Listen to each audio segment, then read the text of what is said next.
Welcome to SDP. Scottish Drone Pilots. This tutorial will help you fly safely and try and give you hours of trouble-free flying. Let's talk about propellers and what actually they do. A propeller is a device with a rotating hub and radiating blades that are set at a pitch to form a helical spiral that, when rotated, performs an action which it transforms rotational power into linear thrust by acting upon a working fluid, such as water or air.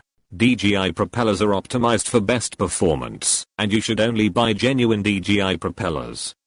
Using broken or damaged propellers will make motor bearing fail prematurely and can cause excessive vibration.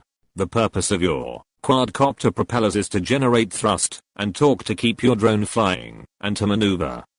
The upward thrust force generated by the propellers is usually measured in pounds or grams.